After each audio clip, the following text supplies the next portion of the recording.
Eu acho que a situação brasileira hoje, ela não é apenas única na nossa história.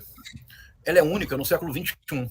Porque o fenômeno brasileiro, disso que eu tenho chamado de dissonância cognitiva coletiva, eu estava assistindo, Sara, a discussão anterior, quando você mencionou um dos espectadores dizendo que a sensação é de que se vive uma realidade paralela. Eu tenho chamado de dissonância cognitiva coletiva. É um efeito único no mundo. Não existe nenhum outro lugar do mundo que a extrema-direita tenha se enraizado tão rapidamente quanto no Brasil. Não existe nenhum outro lugar no mundo que a dissonância cognitiva coletiva tenha chegado a um grau tão alarmante. Rádio Jovem Pan, então, Leonardo, para dirigir diretamente a sua pergunta. Eu assisti hoje uma fala do Joaquim de Carvalho, e eu gosto muito de assisti-lo, porque eu sempre aprendo muito com o Joaquim de Carvalho. E eu acho que ele encontrou a solução ideal, que eu não havia encontrado ainda. O Joaquim de Carvalho chamou atenção para o seguinte fato. A Rádio Jovem Pan é uma rádio que tem 80 anos de história.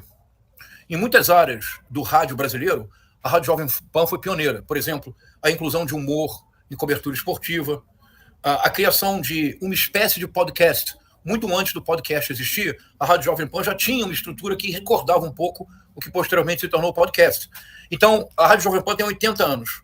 Os últimos 4 anos da Rádio Jovem Pan são os anos os piores de toda a história da rádio. A Rádio Jovem Pan abraçou, da maneira a mais fiel possível, uma defesa intransigente do bolsonarismo nos seus piores momentos. A Rádio Jovem Pan tornou-se... Você sabe que eu tenho acompanhado, Leonardo, pelo trabalho que eu faço, eu acompanho toda a grade da Jovem Pan. Ou melhor, Sara, eu acompanhava, agora eu estou livre. Mas, a partir da pandemia, a Jovem Pan dobrou a aposta no apoio ao Bolsonaro. E foi uma rádio negacionista. Todos esses nomes que se tornaram estrelas por motivos escusos. Todos os médicos e médicas que receitavam cloroquina, que receitavam ivermectina, que negavam a vacina, todos eram estrelas dos programas da Rádio Jovem Pan. Os comentaristas políticos, eu vou aqui dizer nomes. Augusto Nunes, Ana Paula Henkel, jogadora de vôlei, Guilherme Fiuza, que foram demitidos logo após o resultado da eleição. Os que foram demitidos agora. Zoe Martins, Paulo Figueiredo Filho, Rodrigo Constantino, Leonardo, eles cometeram crimes. Eles defenderam abertamente a utilização do artigo 142 para impor um regime militar de modo que Bolsonaro permanecesse no poder. Já há meses, desde pelo menos março de 2022, todos os programas da Rádio Jovem Pan questionavam a legitimidade das urnas. Isso vai criando um caldo de cultura que ajuda a entender uma pesquisa assustadora que foi publicada hoje, a pesquisa da Atlas, em que aproximadamente 40% das pessoas ou apoiam e justificam plenamente, ou justificam parcialmente o que aconteceu no domingo. 40%, Leonardo. Isto não seria possível sem a Rádio Jovem Pan. Não apenas a Rádio Jovem Pan, mas nessa midiosfera extremista, nesse ecossistema de desinformação, a Rádio Jovem Pan é a grande estrela. Mas eu vou repetir o que o Joaquim de Carvalho mencionou. Se eu entendi corretamente, Leonardo, se não for, você me corrija. A Rádio Jovem Pan, a instituição de 8 décadas, Rádio Jovem Pan, deve ser preservada. Agora, todos os comentaristas, porque essas pessoas produziram provas contra si próprias. Está tudo gravado. Houve um programa, eu já comentei com você aqui, Leonardo, comento porque nem todos necessariamente estavam naquele dia. Houve um programa em que o Paulo Figueiredo Filho conclamou o Exército a tomar a iniciativa, isso depois da eleição, depois da diplomação do Lula.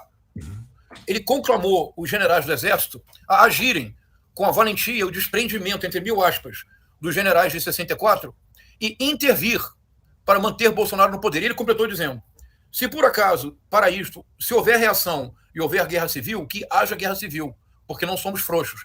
E ele completou dizendo... Não somos frouxos lá de Miami, né? Mas enfim. Tá bom, aí é fácil. E ele completou dizendo, se houver reação do MST, do PSOL, do PT, que o Exército, a expressão grosseira é dele, eu apenas reproduzo as palavras do Paulo Figueiredo Filho. O Exército deve passar o cerol. Você não pode... Ou seja, ele está convocando o Exército a assassinar opositores políticos. Isso é crime, Leonardo. Então, todos esses, mas já estão sendo investigados e punidos. Eles perderam suas contas nas redes sociais, eles tiveram suas contas bancárias bloqueadas, eles não podem monetizar nos canais de YouTube e os passaportes do Rodrigo Constantino e do Paulo Figueiredo Filho foram cancelados. Eles não podem fugir. Eles têm residência fixa na Flórida. É possível pedir uma extradição. Então, Eu acho que a hipótese do Joaquim de Carvalho, a partir de agora, vou adotá-la. Preservar a instituição. A instituição de 8 décadas não tem culpa da direção nefasta dos últimos 4 anos. Agora, todos aqueles que cometeram crime de negacionismo da pandemia, todos aqueles que cometeram crime de incitação a golpe de Estado, precisam responder pelos crimes que cometeram.